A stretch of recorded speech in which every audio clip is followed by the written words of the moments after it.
from the CBS Broadcast Center in Los Angeles, this is CBS 2 News at 11 p.m. We are on storm watch tonight as a potentially dangerous storm heads to Southern California, prompting some neighborhoods near burn areas to evacuate.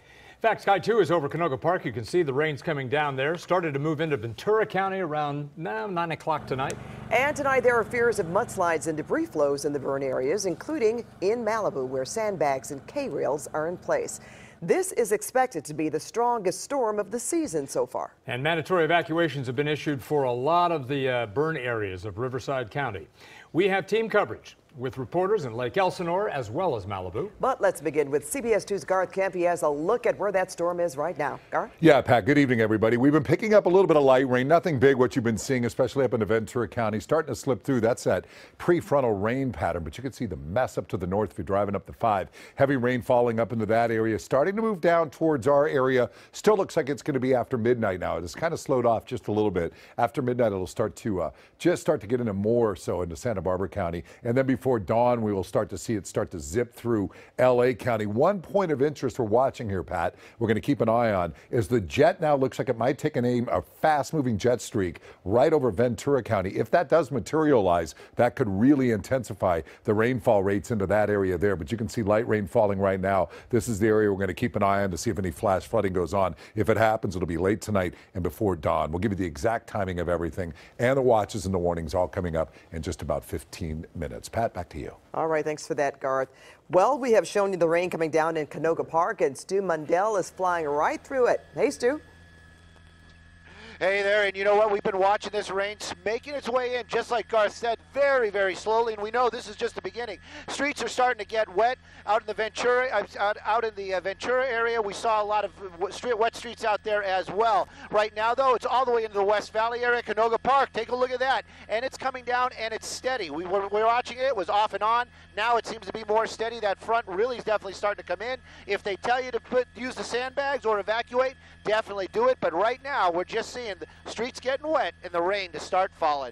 Live in Sky 2 over Canoga Park. Stu Mundell, back to you 2 in the studio. All right, Stu, thanks. Tonight, many people in the burn area of Malibu have decided to evacuate. Others stayed. They stacked piles of sandbags all around their homes to try to keep the flooding and the mudslides out. CBS 2's Chris Holmstrom is in Malibu with more on that. Chris. Jeff, it's been raining for about an hour and a half. So far, it's been pretty light, but it's picking up right now. But people in this area, they're hoping the rain stays light throughout the next couple of days. Is that worth cutting this time? Jordan Clark and his family preparing for the worst possible scenario. They live at Trancas Canyon near PCH. Their Malibu home is at the bottom of a hill scorched by the Woolsey fire. So we put some boards up behind there and just sandbags just like to try and stop like any little bit of mud flow or anything from kind of coming in. Mud and debris flow that could be caused by the rain. Just another obstacle this neighborhood has to deal with, which is why many of them have chosen to evacuate. For the fires, you can kind of do like a little bit, but for mudslides and stuff, there's really nothing you can do to like fight those. So kind of just be prepared and be ready to leave at a moment's notice. Down the street at the LA County Fire Station, sand stations for people in the area. I have no idea who did this, but it's a really good idea. Taylor Whitfield made about 10 sandbags. He lives right down the road and is taking precautions ahead of the storm. We've used floods down where I live, so Pop's put together like a little bit of a barrier right in front of our property to keep water from getting in. A barrier that could save his property if a flood were to happen. And just a heads up, sand pits like this one can be found at fire stations all across this burn area. Reporting live from Malibu, I'm Chris Holmstrom, CBS 2 News. Well, hundreds living near the Holy Fire burn zone in Riverside County were forced out of their homes tonight because of mudslide concerns. Mandatory evacuations are in effect for the areas highlighted in red, west of the 15 freeway from Glen Ivy down to Lake Elsinore. And that's where we find CBS 2's Stacy Butler. She's live tonight. And Stacy, how's it looking right now? Well, Pat, it's just beginning to sprinkle. We're talking about 4,000 people who are under a mandatory evacuation order. You can see the K-rails here behind me. I'm standing in a neighborhood that is a big concern for crews. It's the bottom of a rice canyon. Just this summer, they've spent months trying to dig culverts to divert any possible mud flows that they fear is going to come right down the street, Dale Court, jump these K-rails. And when it does, they fear that the mud flow could jump these other K-rails and land directly onto Rice Elementary School right below. Packing their bags. We are definitely leaving. And grabbing what's most important. Social security cards, birth certificates, my laptop. Tonight, the Mitchell family is worried. 3 months ago, the holy fire burned the hillside right behind their house. Now, they fear the rain will send boulders and mud straight for their home. After talking to the neighbors and the sheriff, we are leaving. So we're packing up tonight, and hopefully everything will be safe and sound. It's just nerve-wracking because they are saying that it's going to be like pretty bad, and I'm just thinking like, I hope everyone will be safe. We haven't actually enforced a hard closure yet, so you're good. Oh, okay, cool. Thank you. Yep. Mitchell's neighbor, Amanya Kimball, is leaving too. How long have you lived here? 43 years. Have you ever seen anything like this?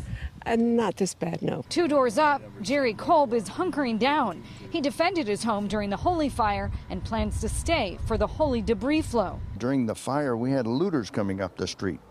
Okay, it could happen again. The evacuation center at Temescal High School is now open, but they can't take pets. So this family drove their RV to the high school parking lot with their 2 dogs to wait out the storm. They said when it gets dark and it starts to rain, it's going to be too late. And we thought, you know, safety first, so here we are. And here's a look at the elementary school that will be closed tomorrow. Rice Canyon Elementary, Withrow Elementary, Lacinio School, and also Terracotta Middle School. That's the very latest from Lake Elsinore. Stacy Butler, Pat and Jeff, back to you. Stace, thanks so much. In Agoura Hills, part of the Woolsey fire burn area, people are worried. Volunteers came in. They helped some of the homeowners prepare for the rain and help protect their homes. They filled up sandbags and then delivered those sandbags to those homeowners. And we will continue to track the storm and have updates throughout this newscast. Now, breaking news from Pasadena. Police caught a suspected burglar who was spotted inside a Citibank branch after hours. Citibank corporate security alerted police. When officers arrived, the burglary suspect ran into a neighborhood. He was quickly arrested, but get this, police say the suspect actually had a key for the bank building. Oh. There's a new sketch that Long Beach police hope will help solve the murder of a grandfather shot to death at a park in broad daylight. Take a look at the sketch of the suspect, described only as a white man about 6 feet tall. He is believed to be the man who shot and killed Fred Taft in the bathroom at Pan American Park during a family reunion in late July. 4 months later, Taft's loved ones hope it's going to bring justice. Just hoping that somebody has it in their heart that can make a phone call, just anything, and say what they said and turn this person in, turn this individual in.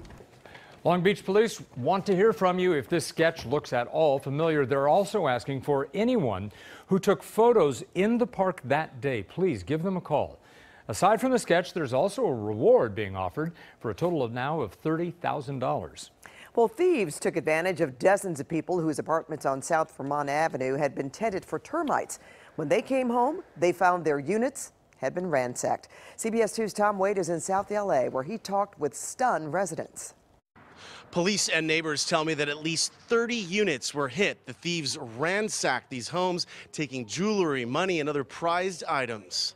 I was angry, flabbergasted, violated. Sharon describes the feeling when she saw her home had been broken into. Sharon, like dozens of her neighbors, came home today after their building was tented for termite extermination. At some point during the tenting, the thieves broke in and had their way with the place. They ransacked my place and took jewelries, monies. Having all these homes broken into at once, I mean, we have neighbors that have that had just gotten married and had their diamond rings stolen. Police on scene were trying to determine exactly how much was stolen. The company who did the tenting, Mike's Termite and Fumigation, says the thieves sliced through the tent and began their crime spree. The company says the thieves likely understood the tenting process because tear gas is mixed in the solution, but it fades at the end of the process. It's excruciating violation to you.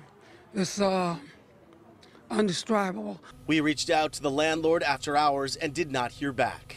We have not heard from the landlord. I have not heard from my manager. The owner of the termite fumigation company tells me this is the worst hit job he's seen since he's been in the business. Reporting from South LA, I'm Tom Waite, CBS 2 News. Well, that's too bad. Let's still ahead tonight. A big victory for street vendors in LA. The vote that gives them the green light on the streets of Los Angeles. Plus, she was robbed at gunpoint for her puppies, and tonight one woman has a warning for anyone buying or selling this holiday season. Plus, a break in the case of a McDonald's manager attacked by a customer who was angry over ketchup. and going back out, take a live look at Sky 2 flying through the rain over Canoga Park. Garth Kemp will be up with your full forecast.